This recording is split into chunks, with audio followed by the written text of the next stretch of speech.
doing this week? I hope you're enjoying this lovely, wonderful hot weather we've been having here in Ontario. I know we've been outside enjoying the sprinkler and it's just been awesome. We have a story for you today because today is Pentecost. So we are going to read a quick story from the World Storybook Bible, and then we're going to come back and play a game. A gust of wind.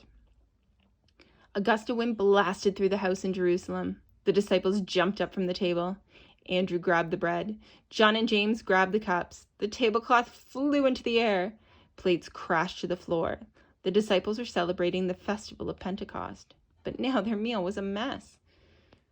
Andrew dropped the bread in surprise. A flame of fire floated over each disciple's head. The flames were bright red, orange, and yellow, but they weren't hot. Andrew pointed to the flames. "Look!" The disciples looked. John and James dropped the cups. Peter and Simon's eyes grew wide. Bartholomew and Philip's mouths dropped open. Matthew, Thomas, and Matthias gasped. Thaddeus and the other James pointed to Andrew's head. "You have a flame too." Suddenly the disciples began to speak in different languages. Latin, Greek, Arabic, all the languages of the world. They rushed outside. "We're filled with God's Spirit," shouted Matthew. "God is the ruler of all," Philip exclaimed. The streets filled with Jewish people from many countries who were celebrating Pentecost in Jerusalem. Every person, no matter where they had come from, heard the disciples speaking about God's power in their own language. The people couldn't believe their ears. Some in the crowd sneered. They could not believe that the disciples could actually speak all the languages, but many other people were amazed. Peter yelled, "Each of you hears our words in your own language. God's Spirit has made this possible." What did you think of that story? That's a pretty crazy one, eh? Wind blows through the room and then the flames are all on top of their heads. Can you imagine how you would feel as a disciple if you were in a room and all of a sudden it was filled with wind and all of your friends had flames on the top of their head? What would you think? What would you feel like? Would you be nervous, excited, happy, scared? What emotion do you think you would feel? Then what emotion would you feel when all of your friends started speaking in all sorts of languages, ones you probably had never even heard before?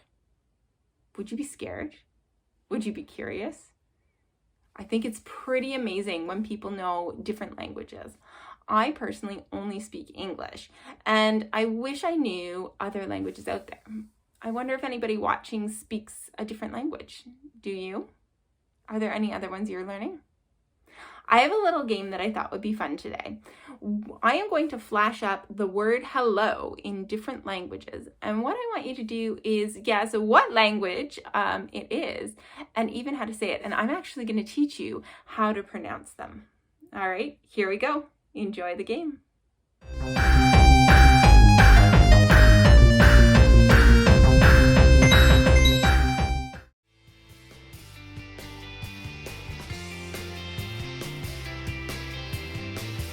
French.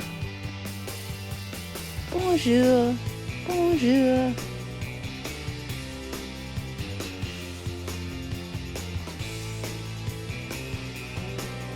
Did you guess Spanish? Hola. Hola.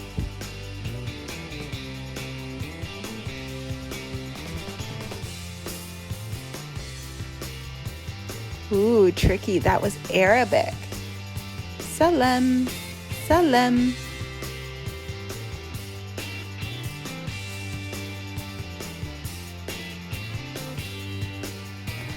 Dutch. That looked really close to English.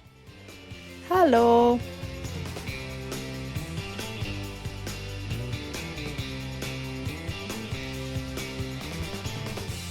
Italian. Ciao. Ciao.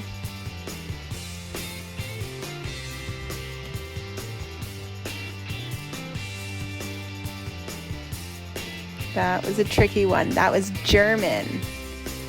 Guten Tag. Guten Tag.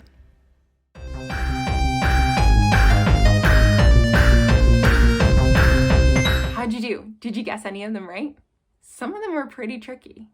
What's really neat is you now know a number of ways and a number of languages which you can say hello. I think that's pretty cool and pretty special. So next time somebody doesn't necessarily know the word hello, you can try out a different hello and see if they understand that. Now, today being Pentecost is a special day. Do you know what it is we are celebrating? Any ideas? Yes, we're celebrating Pentecost, but what does that mean? You're right. It's the church's birthday. Happy birthday! We are celebrating the birth of the church.